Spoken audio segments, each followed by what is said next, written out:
What if a single political declaration connects directly to an ancient biblical text written over 2,600 years ago? That might sound extraordinary, but consider what just transpired. Israel's leadership addressed the Iranian population directly, not through diplomatic channels, not through intermediaries, a public statement broadcast for the world to witness. And by the conclusion of this discussion, you'll observe how this development connects to a prophetic passage that specifically identifies the geographic region we now call Iran by its ancient designation.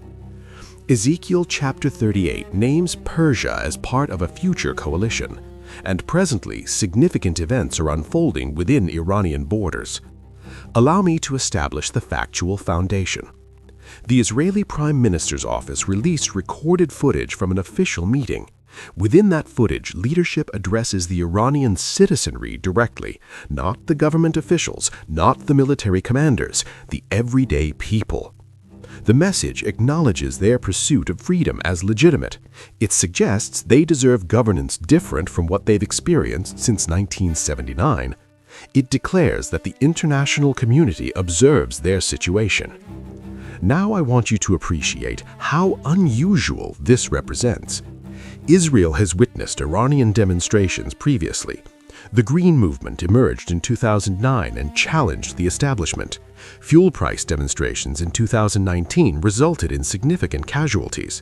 The passing of Mahsa Amini in 2022 sparked nationwide expressions of discontent. Throughout each occasion, Israel maintained public silence.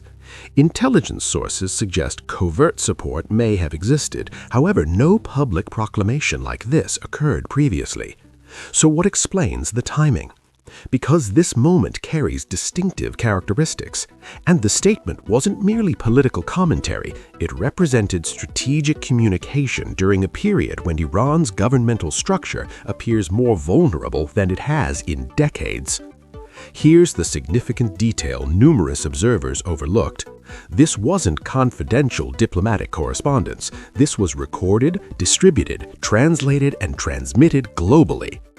Israel intended for Iranian citizens to receive this message. They intended for the regime to recognize that citizens received it. And they intended for the international community to witness the distinction being highlighted between the Islamic Republic and its own population. However, this statement arrived amid circumstances far more significant, because when those words were spoken, Iran was already experiencing substantial upheaval. Let's examine the preceding weeks. During late December 2025, Iran's currency experienced historic depreciation.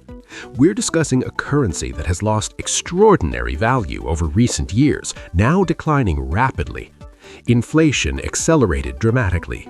Basic food costs increased substantially. Fuel became increasingly difficult to afford. Families who were managing with difficulty now face severe hardship. Then, demonstrations commenced. Initially modest, several cities, economic concerns, citizens requesting improvement. But within days, expansion occurred. By early January 2026, over 100 cities reported gatherings. All 31 provinces experienced involvement. This wasn't isolated discontent, this represented nationwide expression. And the focus extended beyond economic matters. The expressions evolved. In certain cities, participants displayed symbols from before the 1979 revolution. In others, statements emerged that hadn't been voiced publicly in decades. Participants weren't requesting modification, they were expressing desire for fundamental governmental change. The human impact proves substantial. This represents the most extensive sustained expression of discontent Iran has witnessed in recent years. And unlike previous demonstrations that diminished after several weeks, this situation displays continuation. The explanation? The governmental structure possesses limited options remaining. Economic remedies have been attempted. Attributing circumstances to sanctions has been attempted. Attributing circumstances to Israel and the United States has been attempted. The Iranian population appears unconvinced by these explanations. Then the regime executed something indicating significant concern. The internet connectivity was terminated. not in one city, not in one province, nationwide. Mobile data became unavailable, social platforms became inaccessible, communication applications stopped functioning, the entire nation experienced digital disconnection. Terminating connectivity disrupts everything, including economic activity. The regime claims stabilization efforts. So what explains this action? When governments eliminate internet access, it typically indicates they've lost influence over public discourse. They cannot manage what citizens communicate. They cannot prevent documentation from spreading. They cannot stop the international community from observing internal developments. Similar patterns occurred in Egypt during the Arab Spring period. And then the regime issued an accusation that connects us directly to ancient prophetic texts. They attributed responsibility to Israel. Now, we must examine something that distinguishes biblical prophecy from ambiguous predictions. Scripture identifies nations with geographic specificity, and one of those nations bears the name Persia. Consider Ezekiel chapter 38, verses 1 through 6. This represents one of the most detailed prophetic passages in Scripture concerning a future conflict involving Israel. The prophet Ezekiel, writing approximately 600 years before Christ, describes an extensive coalition of nations that will move against Israel during a future period the text describes as the latter days. And in verse 5, Persia receives specific mention. Ezekiel 38 verse 5 states, "Persia, Cush, and Put will accompany them, all equipped with shield and helmet." Consider that for a moment. Ezekiel composed this approximately 2,600 years ago. He didn't write Iran because Iran as a modern nation-state didn't exist in that form. He wrote Persia. And Persia represents the ancient designation for the geographic territory we now identify as modern Iran. This isn't symbolic language. This isn't subject to broad interpretation. Persia identifies Persia, and Ezekiel positions it within a coalition of nations aligned against Israel during a future period. Now, some individuals examine this and immediately reach conclusions. They begin identifying specific dates. They declare current events as definitive fulfillment. However, that approach lacks responsibility with Scripture. We must handle prophetic texts carefully. Prophecy wasn't provided so we could predict precise days and hours. Jesus himself indicated we wouldn't possess that knowledge, as recorded in Matthew chapter 24, verse 36. However, prophecy was provided so we might recognize seasons, so we might observe, so we might discern when elements begin aligning. And here's what Ezekiel reveals. Persia isn't portrayed as a dominant superpower within this prophecy. It's portrayed as a coalition participant. It's drawn into conflict. It's aligned with other nations that many scholars identify as possibly Russia, Turkey, and several African nations based on interpretations of the terms Gog, Magog, Meshech, and Tubal. However, Persia remains constantly present. In every interpretation of Ezekiel chapters 38 and 39, whether scholars conclude Gog represents Russia, a future northern leader, or something else entirely, Persia consistently appears. It's a constant element. It's non-negotiable within the text. And here's the portion that warrants reflection. Ezekiel doesn't portray Persia as strong when this coalition forms. The text shows Persia drawn into conflict. The imagery in Ezekiel chapter 38 verse 4 proves striking. God declares he will place hooks in the jaw of these nations and draw them into confrontation.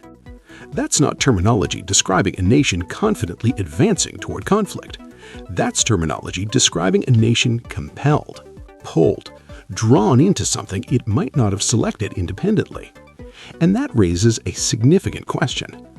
What type of nation gets drawn into conflict? A stable one, or one experiencing internal challenges? Consider the ancient imagery. In the ancient era, hooks in the jaw controlled powerful animals, bulls, lions, even crocodiles. Direct force alone couldn't compel them in desired directions.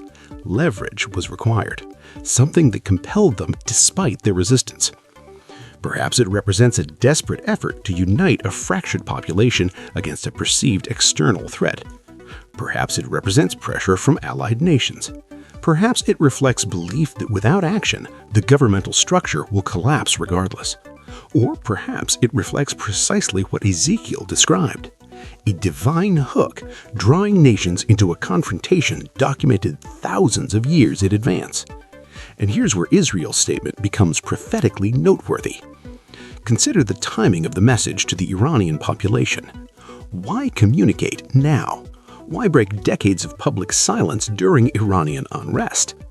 Because Israel perceives both opportunity and concern. The opportunity: Iran's governmental structure appears weaker than it has in over 4 decades. If circumstances ever favored the Iranian population pursuing fundamental change, this might represent that moment. From Israel's perspective, a different type of Iranian governance could fundamentally reshape regional dynamics. A different Iran could potentially become a partner rather than an adversary. However, here's the complication. Iran didn't receive the message as solidarity. Iran received it as provocation. Within 48 hours of the statement, Iran's government issued forceful response. They characterized it as interference. They characterized it as incitement. They attributed demonstrations to Israel and United States influence. They accused foreign intelligence agencies of funding the unrest, and they issued warnings. Iran's Revolutionary Guards Corps cautioned that any external support for demonstrators would encounter severe consequences. The specifics remained unstated, however, the warning was evident.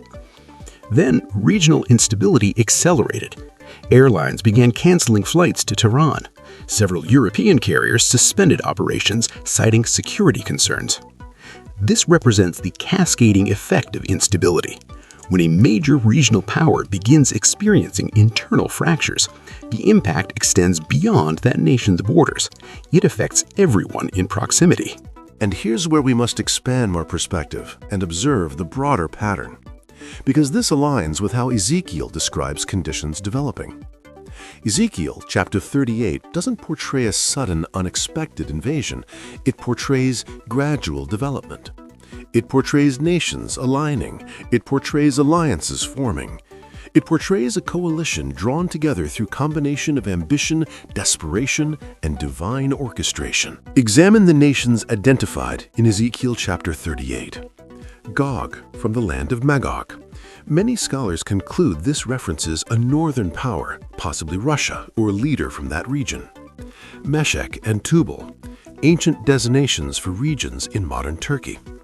Persia, modern Iran. Cush, ancient Ethiopia, possibly modern Sudan or portions of East Africa. Put, ancient Libya, possibly modern Libya or portions of North Africa. Now, examine current geopolitical realities. Russia and Iran maintain alliance. Turkey, despite NATO membership, has been gravitating toward Russia and Iran in recent years. Sudan and Libya both experience internal challenges with competing factions that could potentially be drawn into larger regional conflicts. The elements aren't merely shifting, they appear already positioned. And Ezekiel indicates this coalition will approach Israel like a cloud covering the land. That's not terminology describing minor confrontation.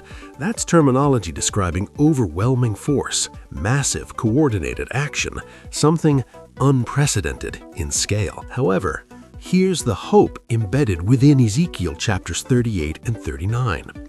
God doesn't permit this invasion to succeed.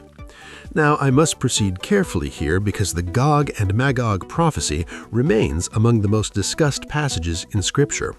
Godly Bible-believing scholars hold varying interpretations, and that's acceptable. Ezekiel chapters 38, verses 18 through 23 describe God's response when these nations move against Israel. The description proves sobering. Seismic events, conflict among the invading forces themselves, severe weather, fire and sulfur descending from heaven. The invaders experience defeat not primarily through Israel's military, but through divine intervention. Ezekiel chapter 39, verse 12 indicates it will require 7 months to address the aftermath. 7 months. That's not minor conflict, that's devastation on unprecedented scale. And the purpose? Ezekiel chapter 38 verse 23 provides the answer.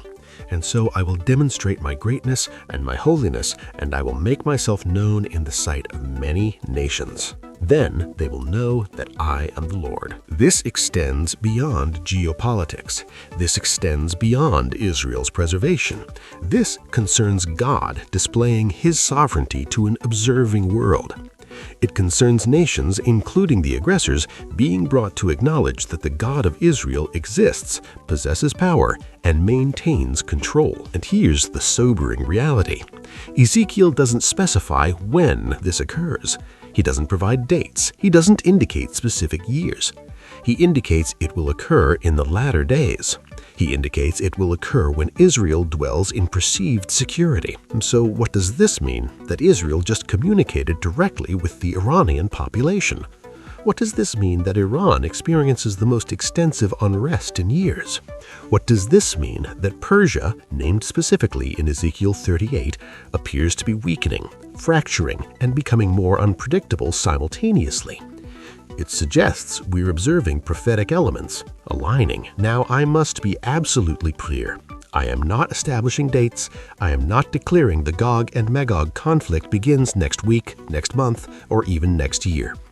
Jesus stated plainly in Matthew chapter 24, verse 36, that concerning that day or hour, no one knows, not even the angels in heaven, nor the Son, but only His Father. So anyone claiming precise knowledge of when these events unfold contradicts Scripture. We don't know the day or hour. However, we are called to observe. In Matthew chapter 24, verses 42 through 44, Jesus stated, "Therefore remain watchful, because you do not know on what day your Lord will come." Watchfulness isn't fear. Watchfulness is awareness, it's discernment, it's attention to global developments compared against what Scripture indicated would occur. First, this should motivate us toward prayer, not only for Israel, but for the Iranian population. These are men, women, and children created in God's image. Pray that truth would spread, even amid uncertainty. Second, this should sharpen our discernment. Don't be influenced by sensationalism. Don't respond to every headline declaring definitive fulfillment. Evaluate everything against Scripture. Remain sober-minded, remain wise. Third, this should inspire purposeful living. If we're dwelling in the season Jesus and the prophets described, then time carries significance. Not in a panicked manner, but in a purposeful manner. Are you living for eternity or merely for today? Are you sharing hope with those around you? Are you prepared to meet the Lord? And finally, this should anchor us in hope. Because here's the truth: God remains sovereign. Nations rise and fall according to His purposes. Persia isn't shifting through random chance. Israel isn't acting outside of God's awareness. Every element appears exactly where God knew it would be. And Ezekiel's prophecy doesn't conclude with destruction. It concludes with God's glory being revealed. It concludes with nations recognizing that He is the Lord.